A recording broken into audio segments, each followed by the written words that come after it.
Thierry Oberlé, bonsoir. Vous êtes Bonsoir. grand reporter au Figaro. Vous étiez la semaine dernière tout près des zones de combat en Irak, à Mossoul. Mossoul où a été mortellement blessé Stéphane Villeneuve. C'est un journaliste, donc le journaliste pour Envoyé spécial, qui est mort lundi après-midi après avoir été touché mortellement donc, par une mine antipersonnelle. Il était père de 4 enfants. Son confrère également, Bakhtiar Haddad, est décédé. Thierry Oberlé, on imagine le choc. Vous étiez la semaine dernière à Mossoul. Ces mines antipersonnelles, elles sont partout. Le danger est partout quand on est journaliste là-bas. Oui, il y a énormément de dangers à partir du moment où on arrive sur la ligne de front. Et la ligne de front à Mossoul est très ouverte. On peut y accéder relativement facilement. Et c'est là que ça devient très dangereux parce que, en dehors des dangers habituels qui peuvent être les snipers ou alors les tirs d'obus, il y a cette possibilité de se faire tirer dessus.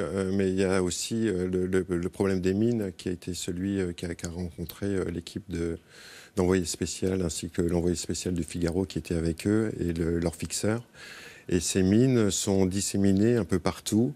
Elles sont invisibles, indétectables. C'est très difficile de les repérer. On se dit si ça on marche. En général, il y a quelqu'un qui vous ouvre la route, mais il suffit de faire un écart et à ce moment-là, ça explose et vous la prenez dans la figure. Et on y pense, on se dit qu'on peut mourir à tout instant le matin quand on part faire son reportage. C'est-à-dire qu'on va faire très attention. En sachant que de toute façon, il y a des risques et qu'il faut essayer, dans la mesure du possible, de contrôler ces risques. La grande difficulté, donc, ce sont ces mines. Et dans cette partie de Mossoul, on rentre un peu dans la vieille ville maintenant. Ce sont, les rues se resserrent, les maisons... en fait, les combats se déroulent de maison en maison à travers des tunnels. Il faut franchir ces tunnels. Et c'est à la sortie d'un de ces tunnels qu'il y avait deux mines qui ont explosé... à la face de nos confrères. Et parmi eux, il y avait bien sûr Stéphane Villeneuve qui est décédé, notre consoeur d'envoyé spécial, mais aussi Bakhtiar Haddad. Alors je voulais juste dire un mot aussi, parce que sur ce travail que font les fixeurs, on parle très peu d'eux. Les fixeurs, ce sont des locaux qui vous aident. Ce sont nos guides. Ouais. Ce sont plus que nos guides. Comme ce sont souvent dans des pays dont on ne parle pas la langue, ils vont être notre bouche, nos oreilles, notre boussole. Et ils sont là en permanence. Et c'est eux qui nous ouvrent les portes, qui nous mettent en contact avec les militaires. Ils jouent un rôle essentiel. Et toutes les images, la façon dont on couvre ce qui se passe à Mossoul depuis 8 mois, on le doit notamment à Bakhtiar qui a fait un travail extraordinaire. Voilà. Ah, puis on imagine que ce n'est, nous, en plus, des amitiés dans ces moments très forts que vous devez subir quand vous êtes sur le terrain en reportage. Alors, on l'a dit, là, on parle de Mossoul, où les combats durent depuis 8 mois. Depuis 15 jours, les Alliés ont ouvert un second front à Raqqa. Alors, Raqqa, c'est l'autre fief de l'État islamique, mais qui se trouve en Syrie. Et là, les forces alliées progressent avec, on va regarder des images, un soutien aérien qui est assez précieux. Vous allez le voir, on va voir une femme militaire kurde qui communique des positions aux avions, donc qui communique les positions de Daesh. On regarde. Je vais te donner les coordonnées des positions de Daesh. Ok, je vais les communiquer. Message reçu. Daesh, ce n'est pas comme avant.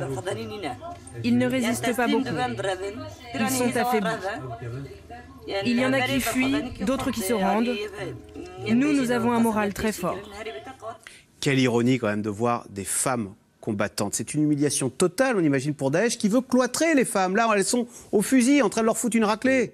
Pardonnez-moi l'expression, mais on a envie de dire ça.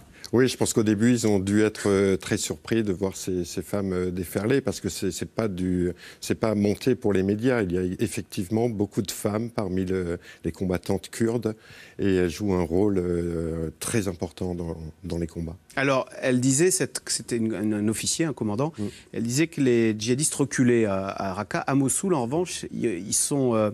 ça fait 8 mois que ça dure. Ils sont d'autant plus dangereux qu'ils savent qu'ils n'ont plus rien à perdre. Au fond, qu'ils sont prêts à tout maintenant. Oui, tout à fait. Ils ont une façon déjà de combattre qui sont extrêmement déterminés, ils sont décidés à mourir et ils utilisent toutes les armes, avec beaucoup de vis d'ailleurs, toutes les armes. C'est-à-dire avec beaucoup de vis? C'est-à-dire que, on a pris l'exemple des mines, il y a également celui des snipers. En fait, depuis 8 mois, l'État islamique recule de manière très organisée. Alors maintenant, ils se retrouvent dans un réduit qui fait environ 5% de la ville, dans la vieille ville, mais ils reculent toujours en laissant derrière eux des snipers dans des positions, ce qui fait qu'entre la ligne de front et les quelques centaines de mètres qui sont derrière, c'est toujours très difficile d'avoir une articulation, parce qu'il y a ces snipers qui sont toujours présents, qui circulent d'un bâtiment à l'autre à travers des souterrains, et qui restent un danger permanent. Et les populations civiles prises en otage, on sait qu'ils font bouclier humain. Certains arrivent à s'en échapper. Vous avez recueilli des témoignages de ces populations civiles. Que vous racontent-elles? Elles ont vécu des années sous l'emprise de Daesh. Aujourd'hui, il faut savoir qu'il y a encore environ, c'est très difficile d'avoir des chiffres, mais disons qu'il y a environ 100 000 personnes qui sont prisonniers dans ce qui est maintenant réduit. Ces personnes n'ont rien à manger, ces personnes ne sont pas soignées, ces personnes n'ont rien à boire. Il fait actuellement 45 degrés à l'ombre à Mossoul. Ces personnes, d'après les témoignages que j'ai pu recueillir par téléphone, les gens qui sont enfermés, ce sont des gens qui sont très pauvres, qui n'ont pas pu faire de stock et qui sont en train de manger des chats lorsqu'ils en trouvent, ou alors qui mangent du carton, qui trempent dans des marigots, et c'est comme ça qu'ils essayent de survivre. C'est un enfer. Thierry Oberlé, la semaine dernière, Le Figaro a publié en une votre reportage. Vous avez interrogé des minorités yazidis qui ont réussi à s'échapper de Mossoul. Racontez-nous le destin des hommes, des femmes et des enfants yazidis après avoir passé des années sous la main de ces, je ne sais pas comment on les appelait, des psychopathes, vous les appelez, je crois, dans votre appel. Ce qui est extrêmement terrible avec l'État islamique, c'est qu'ils n'ont aucun respect pour les populations civiles. La façon dont ils ont traité les minorités lorsqu'ils ont mené leur offensive en 2014 et la façon dont ils ont traité ce qui est devenu leurs esclaves est non seulement ignoble, mais en plus elle est assumée, elle est revendiquée, elle est prêchée. C'est une phase vraiment très particulière de notre histoire. Les hommes sont abattus, dites-vous, les femmes et les enfants kidnappés. Les femmes sont vendues. Plusieurs milliers de femmes et d'enfants ont été kidnappés en 2014. En 2015, j'avais publié un livre qui s'appelle Jinan, esclave de Daesh, où pour la première fois, il y avait une jeune femme qui était venue à Paris, qui était la première à accepter de témoigner à visage découvert. Parce qu'il y a beaucoup de tabous lorsque ces femmes arrivent à s'évader ou sont libérées contre paiement des rançons. Elles sont dans un milieu qui fait qu'elles ne vont pas tellement raconter leur histoire. Alors, on l'avait raconté en 2015, et là, cette fois-ci, j'ai voulu revenir, parce que depuis, cette tragédie a continué. D'autres femmes ont réussi à s'extraire, notamment de Mossoul encore ces derniers mois. Et leurs témoignages sont vraiment terrifiants, parce que elles ont vécu des viols systématiques, elles ont été battues.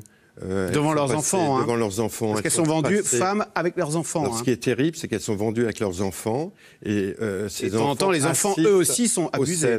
Ah ouais, ils assistent les enfants sont abusés.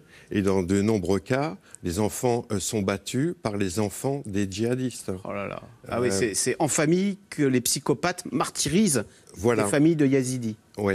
Oui, il y a une dimension psychopathe qui est énorme. Parce que vous dites, vous racontez les femmes qui peuvent être vendues à des maîtres. Qui sont-ils, ces maîtres? Ces maîtres, pour les jolies filles, ce sont des émirs. Qui viennent d'Arabie Saoudite. Qui viennent de partout, qui peuvent venir de France, qui peuvent venir de Tunisie, qui peuvent venir... en fait, c'est toutes ces personnes qui sont venues, qui ont débarqué à Raqqa et à Mossoul, et qui aujourd'hui sont heureusement, en ce qui concerne l'Irak, il y en a, pour ce qui concerne les étrangers, on considère, d'après les informations que j'ai pu avoir, une trentaine de Français qui sont encore dans Mossoul. Voilà, et pour ceux qui l'auraient raté, votre témoignage, j'imagine qu'il est disponible en ligne sur lefigaro.fr, votre reportage Jinan, esclave de Daesh. Merci beaucoup, Thierry Oberlé. Vous restez avec nous tout de suite. Caroline Roux, C'est dans l'air, qui revient sur le départ surprise de François Bayrou et de Marielle de Sarnez du gouvernement. C'est dans l'air est intitulé ce soir. Bayrou, 35 jours, et puis s'en va.